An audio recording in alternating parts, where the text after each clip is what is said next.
Yes, ma'am, pagkukwentuhan nga natin ito, kailan lang po, kakatapos lang nung celebration, ng Elderly Filipino Week. Ngayon po, ano na po kaya, yung naging pangunahing aktibidad nyo noong ng NCSC noon, at ano po ang konkretong benepisyong na ibigay sa ating mga senior citizens? Opo. So, for this year po, no, sa ating Mm-mm. celebration ng Elderly Filipino Week, no, ito ay nakaangkla sa theme na Embracing Age, Living a Life with Dignity and Purpose.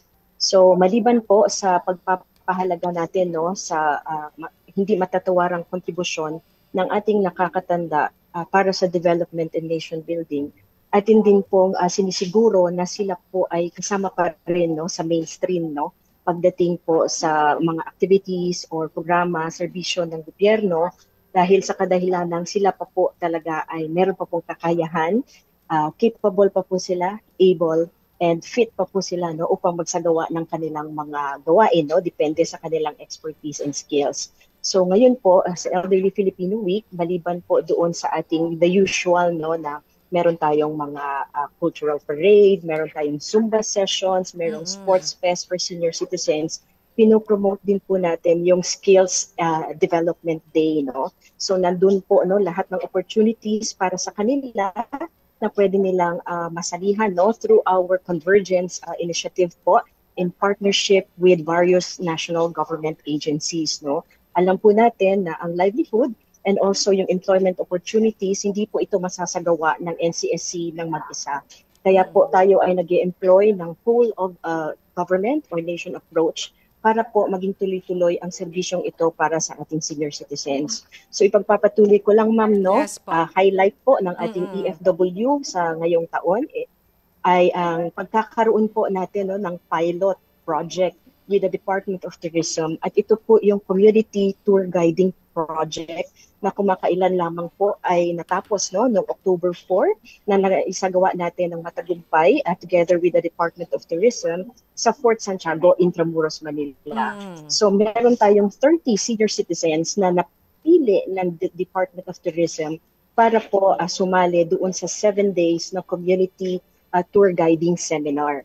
So itong 30 na senior citizens po ito ay pawang mga galing sa Manila City, being Mm-mm. our pilot site. At sila po ay dumaan sa rigorous na proseso, no, bago po talaga napili yung 30 senior citizens na ito.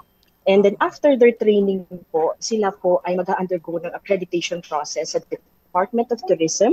And Mm-mm. after that po ay maaari na po sila, no, mag-engage into employment, no, or yung mga freelance na tour guiding na activities po either in Manila or in other parts of the country po.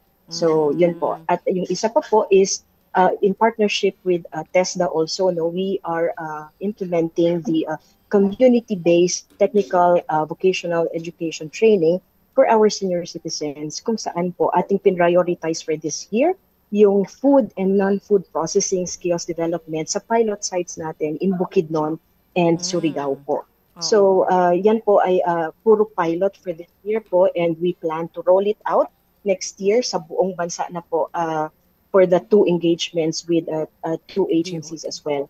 And Mm-mm. allow me, ma'am, to Yes po. also add that this is not with DOT and TESDA alone, no? Ito Mm-mm. ay ating kinakausap ang DOLE, ETI, CDA, and the local government units, kasi po yung after training support ng ating mga senior citizens ay napakahalaga. Ang kanilang livelihood skills development ay hindi lamang po nagtatapos sa training, no? Kailangan may after training support para kung ano pa po ang mga pangangailangan nila hanggang sa sila ay makapag-set up ng kanilang negosyo, hanggang sa matuloy-tuloy nila, no, kung ano ang kailangan nila mga skills pa, no, lalo na sa bookkeeping, digital literacy, Ayun. no, Oo. yun po ay idinudulog natin sa other government agencies na merong mandato na magsagawa po nun. So yun, ma'am.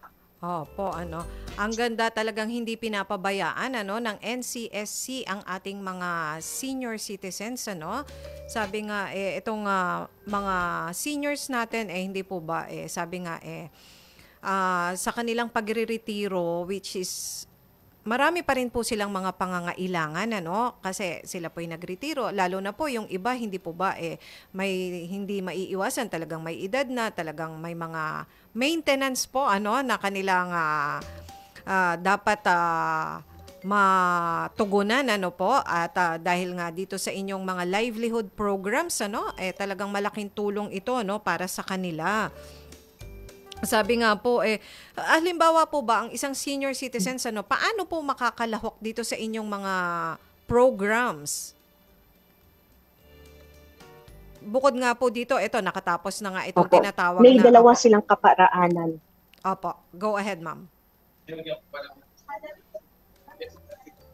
Opo. May dalawang kaparaanan, ma'am, no, para sila ay makalahok. Una po is ang NCSC sa pamamagitan ng lahat ng mga medium or communication channels ay nag-a-anunsyo po kami, no, kung ano-ano yung mga proyekto na aming i-implement, at the same time kung ano yung procedures at mga dokumento na pwede nilang isubmit sa amin via email or walk-in para sila po ay makalahok. Pwede din naman po na pumunta sila sa Office of the Senior Citizens Affairs na nakakasakop sa kanilang lugar para mag-inquire kung paano po nila maipapaabot ang interest nila na sumali doon sa mga proyekto ng NCSC po.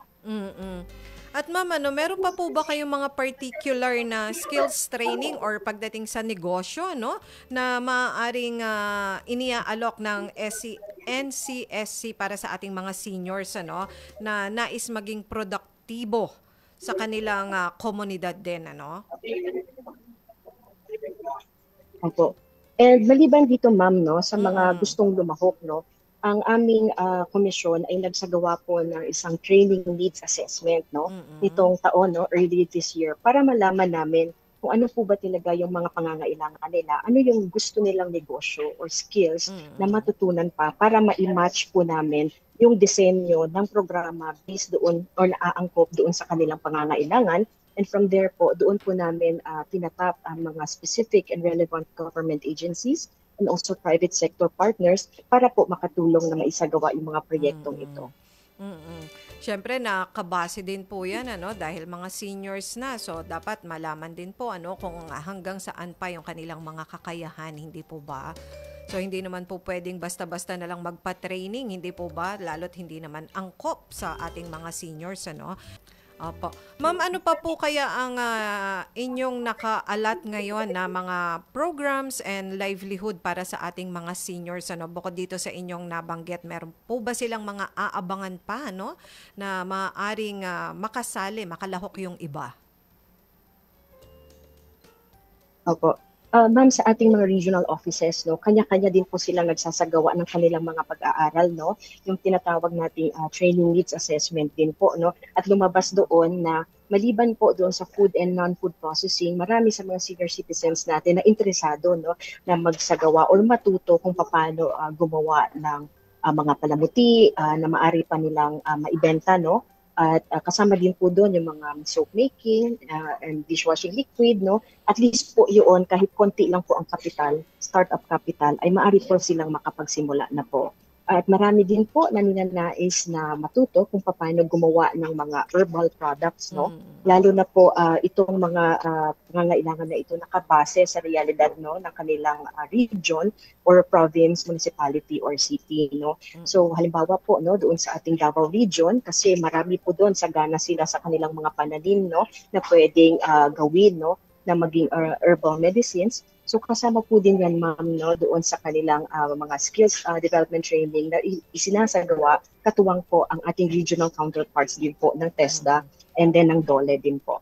And then DTI, nagbibigay din po sila ng kanilang mga training kagaya ng financial management, paano po sila makakapagsimula sa mga licensing and permits pagka halimbawa po na naandyan na nakaset up ng kanilang produkto at kung kailangan po nila ng mga storage facilities. So nakaagapay po yung ating mga partner agencies po dyan. So maliban po sa efforts ng central office, meron po, no, lahat ng regional offices natin across the country, depende po, no, sa kung ano yung nakikita nila na pangangailangan ng karamihan sa mga senior citizens sa kanilang locality po.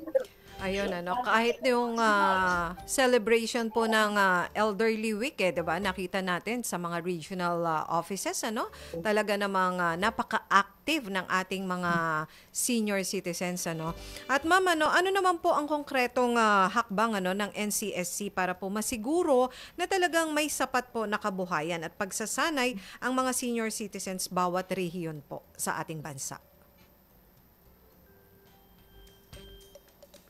Opo. So ma'am, kagaya ng nabanggit ko Mm. kanina, no, yung mandato ng pagbibigay ng livelihood opportunities and employment opportunities for our senior citizens, hindi lang po siya nakaatang sa balikat ng nag-iisang ahensya, which is the Mm. National Commission of Senior Citizens. So marami po tayo na partner na agencies. So kasama po doon yung pagpapalakas namin ng aming convergence strategy po talaga para po yung buong loop, no, or Mm. cycle or chain ng proyektong ito ay makumpleto, no? Simula sa pagte-training, sa pagbibigay ng after-training support, seed capital man yan or in-kind po, no? Na maaaring ibigay, equipment or kung ano pa po mga Mm. pangangailangan sa kanila hanggang sa pagtuturo hanggang sa sila po later on kung gusto po Mag nilang mag-convert into a cooperative para Oo. mas lalo pong maging sustainable yung kanilang mga negosyo po.